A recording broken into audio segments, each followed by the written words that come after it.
So ngayon, pag-usapan natin kung paano gumawa ng isang simpleng resume pero appealing para sa mga employers. Ito yung resume na ginawa ko a few hours ago. So first, mag-start tayo sa pagsulat ng name sa pinakataas. And then, our professional summary. Yung professional summary, alternative siya sa objectives. Then, let's put our contact info. Yung contact info should contain our telephone number, our real telephone number, and then our email address. Of course, it's a necessity na these days to have our own email address, a decent email address, first name or last name. Bawal yung mga jaja mo na email address. And then, of course, if there are other ways to contact us, we need to put it just like Skype. Just like what I did here. So, I put here my Skype name.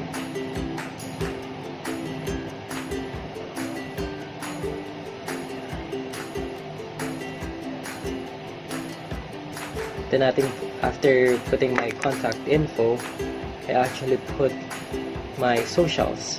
Itong section na to, pwede siya maging skills. If you're not comfortable putting your social, you can put your skills here.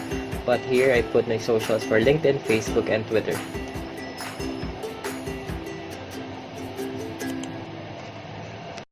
Next, after social is eligibility. Ano pa yung license or parang civil eligibility mo? For me, I put here my license, or the information about me being a licensed professional teacher. So nilagay ko siya dito, licensed professional teacher, and then my examination date, that's August 17, 2014. Of course, Professional Regulatory Commission.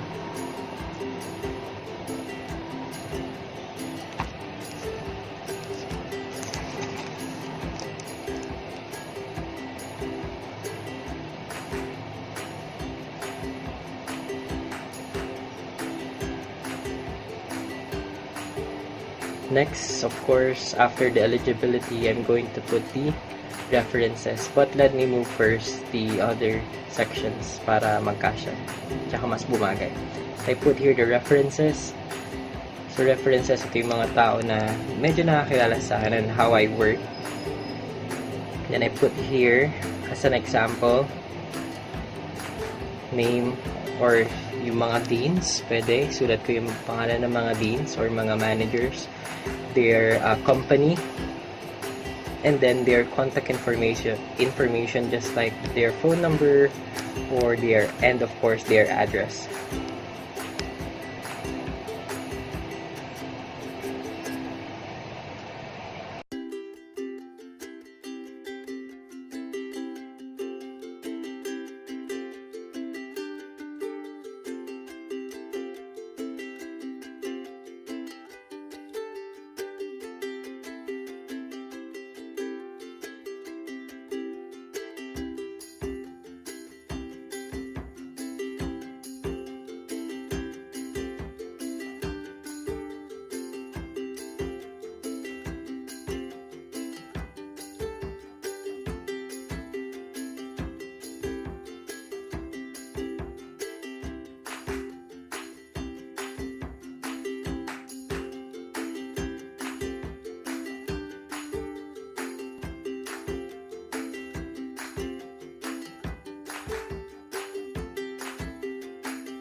Okay, say for example, dati na ako nagtrabaho or dati na ako nag-work, I'm going to put here first my work experience. Uunahin ko sa listahan yung pinaka-latest kong work or yung pinaka-last kong work na, say for example, nag-resign na ako, ilalagay ko dito yung pangalan and information about my previous work. I will include the name of the work or the nature or my title. Then, sasama ko rin yung name ng company and of course, yung address ng company or city address ng company. Ilalagay ko rin, more importantly, ilalagay ko rin yung dates kung hanggang kailan ako nag-stay dun sa company na yun. After putting those information, I will give information na rin kung ano yung mga pinagagawa ko sa company and how I help the company, of course, in the most beneficial way. Your examples: customer service representative, ECE, Makati City, and dates. Then what I did, name of the company, city, dates, and of course what I did.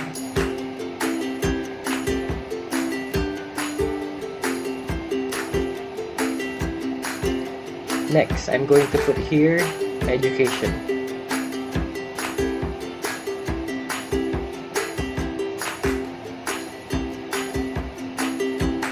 Ilalagay ko sa education. In most education or in most resumes, yung education sinasama pa nila yung high school. Pero actually, ang kailangan lang naman makita ng mga employers are yung bachelor's degree or yung pinakamataas na education attainment mo. And yung pinakamataas na education attainment mo, tapos yung kung saan ka graduate at kailan ka graduate.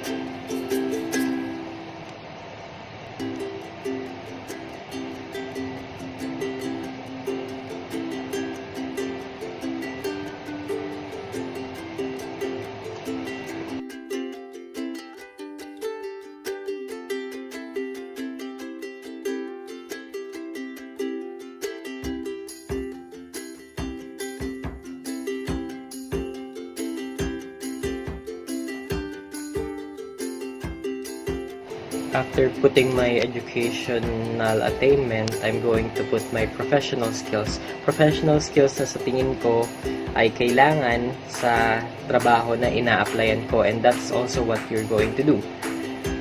And after that, I'm going to put my volunteer experience. Volunteer experience tells something a lot about you because this is how you actually develop your interpersonal skills.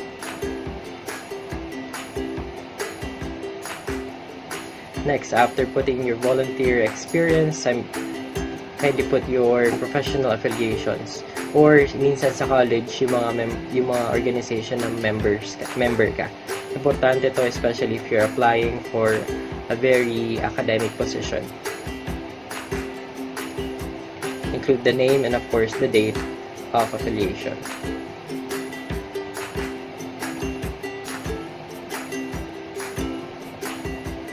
And after that, professional affiliation, you're going to include your awards and honors, or the awards and honors that you've received. I put here, of course, some of the awards that I've received.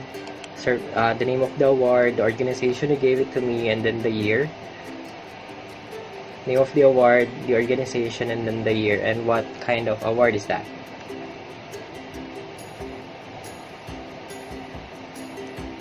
So ito na yung name, yung professional summary, which is an alternative for the resume, for objectives, the contact info, the work experience, and work experience, education, professional skills, volunteer experience, professional affiliations, awards and honors.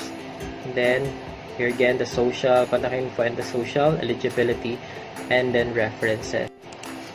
So ito na yung finished product natin, isang one-page resume that contains all the information that you need to include and that the employer needs to know about you.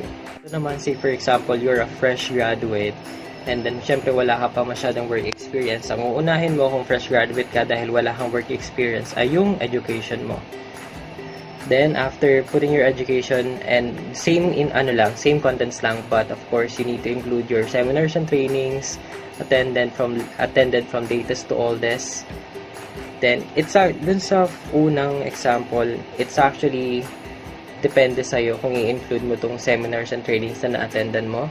Then of course, after seminars and trainings attended, ano ba yung mga seminars and trainings na na-conduct mo na as a speaker, as a facilitator, or as an organizer. Ayan yung mga information na kailangan mo i-include. And lastly, yung published works mo. Kung may thesis ka na-present mo na yun sa international or national conferences, you also need to include that, including the abstract of your thesis.